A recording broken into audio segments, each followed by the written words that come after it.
Qual o perigo que Jordan Peterson representa não só para Porto Alegre, mas para toda a sociedade em geral? Os livros dele, que são uma mistura de autoajuda com psicologia junguiana num modo muito esquisito, e eu já vou falar deles, eles acabam sendo a porta de entrada para uma corrente que desemboca em violência, seja simbólica, seja física, que é o masculinismo, um dos tentáculos mais importantes de entrada em grupos de extrema direita, neofascistas, neonazistas e mesmo de jovens que cometem atentados às escolas. Uma matéria que saiu pela UOL nessa semana da Marília Clark mostra que os ataques às mulheres nas redes sociais são 4 vezes maiores do que ataques a outras minorias. E o que isso tem a ver com o Jordan Peterson? Peterson é a normalização do masculinismo num evento já célebre na cidade, no país, que é o Fronteiras do Pensamento, que já teve figuras como Tomás Piketty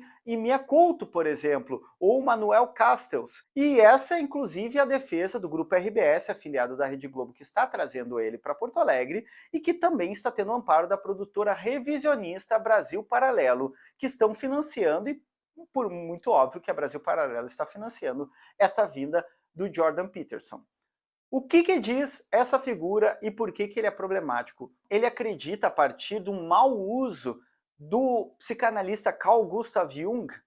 que há um arquétipo de masculino e de feminino na sociedade, ou seja, uma espécie de essência de masculino e feminino. Eu já falei isso aqui em outro vídeo sobre o problema trans e o problema de Platão, do essencialismo, mas basicamente a ideia é que o masculino e o feminino e suas características que são construídas historicamente em contextos diversos, elas são naturais, ou seja, nascem com o mundo, são uma verdade revelada. O que a gente sabe que é mentira, mas para estruturar esse tipo de pensamento preconceituoso, o Peterson, assim como outros masculinistas que atacam o feminismo, eles acreditam então que há uma virilidade, uma força inerente ao masculino e há uma feminilidade inerente à mulher, uma tendência ao cuidado e a emotividade no feminino. Ele vai acabar dizendo que as pautas de gênero, elas destroem e enfraquecem não só o masculino que está sendo perdido, e o choro de todos os masculinistas é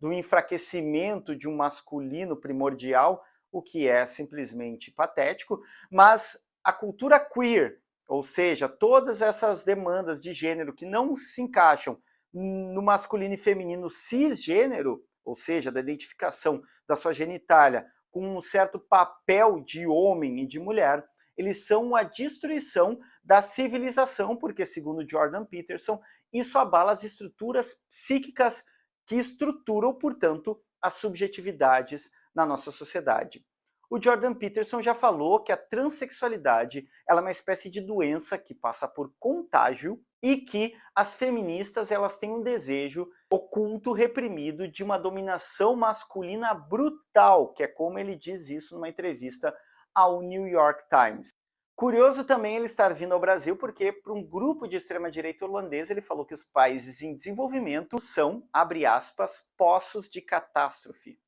Também diz o Peterson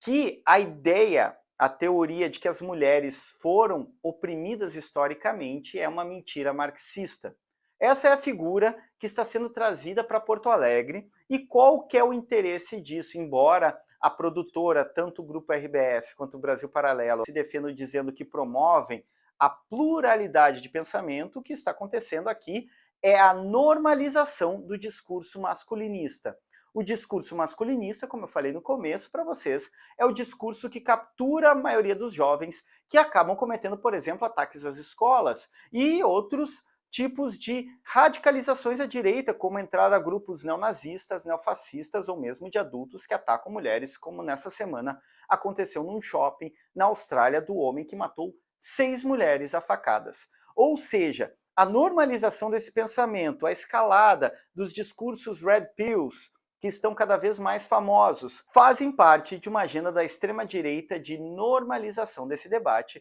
e nós não podemos aceitar que uma figura como Jordan Peterson, um propagador de masculinismo, possa vir e propagar suas ideias e que elas sejam tratadas como interesse intelectual ou normais. Era isso, vamos arriba!